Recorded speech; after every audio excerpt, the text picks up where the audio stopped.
Welcome to this video, which is in the category of ancient civilizations, and the title of this particular video is The Wrath of God. Especially in the biblical narrative of the Old Testament, there are two incidences where the wrath of God is manifest in its full fury. First is the destruction of Sodom and Gomorrah at the time of Abraham, and the second is a tale of Noah and the destruction of the cities with a great flood. Today, in this video, we will be talking about mostly the destruction of Sodom and Gomorrah. You remember in most of my talk about mythology, I have been telling you all mythologies, whether it be the Eastern or Western tradition, were mapped around what we call a quasi-historical narrative. Now, archaeology is coming to our aid. So, in this episode, we will talk about how the unearthing of what had happened around 3,600 years before could be mapped onto the biblical text. Archaeologists have found evidence that in 1650, Middle Bronze Age, a cosmic airburst destroyed Tall-El-Hammam, an ancient walled city in the Jordan Valley, close to the north end of Dead Sea. An eyewitness description of this catastrophic event, which was larger than the 1908 explosion over Tunguska in Siberia, may have been passed down as an oral tradition that eventually became the written biblical account about the destruction of Sodom. The ruins of Tall-El-Hammam, a mound of ancient ruins, is referred to as the Tel in Hebrew, or Tell, or Tal in Arabic, are situated in a part of the Great Rift Valley known as the Middle Gore, defined as the southern end of the valley between Lake Tiberias in Israel and the Dead Sea. I have attached an image here to give you a more clear understanding of the location of where the airburst took place.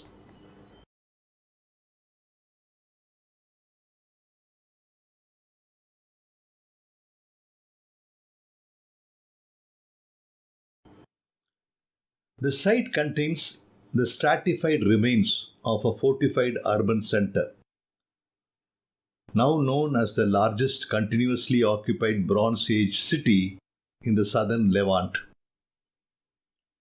More than just a mere city, Tall-El-Hammam comprised the urban core of a city-state that flourished non-stop for nearly 3,000 years during the Chalcolithic period and Bronze Age beginning 4700 BC until it was destroyed at 1650 BCE.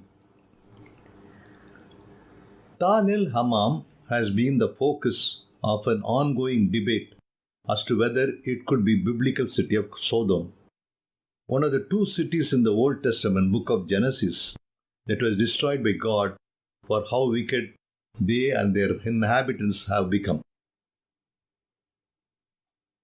All observations stated in Genesis are consistent with the cosmic airburst, but there is no scientific proof that this destroyed city is indeed Sodom of the Old Testament.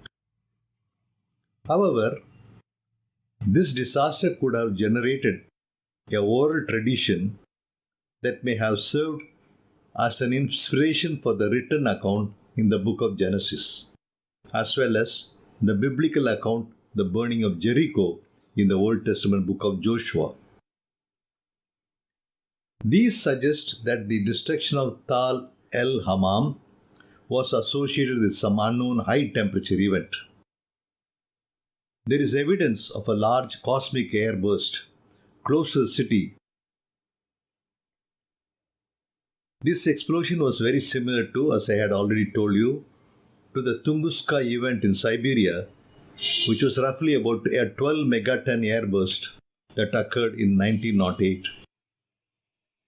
When a 56 to 60 meter meteor pierced the Earth's atmosphere over eastern Siberia, Taiga, we saw the evidence of temperature greater than 2000 degrees Celsius or 3632 degrees Fahrenheit.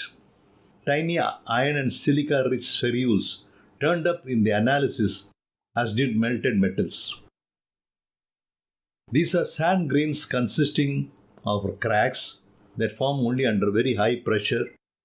The airburst may also explain the anomalously high concentration of salt found in the destruction layer, an average of 4% in the sediment and as high as 25% in some samples. The elements such as sulfur, salt mentioned in the Bible is confirmed in the archaeological digs. The salt was thrown up due to the high impact pressure, and it may be that impact partially fell in the Dead Sea, which is rich in salt. The airburst stroke impact hypothesis would make Tall-El-Hammam the second oldest known city town to have been destroyed by an airburst or impact event, produced extensive human casualties after Huresiara in Syria about 12,800 years ago. The wrath of God and destruction of humanity, both here as well as in the Noah story, are mapping historical events partially to explain a narrative which will evoke a spiritual response in human beings who hear them. This is the purpose of mythology. Thank you for watching and listening.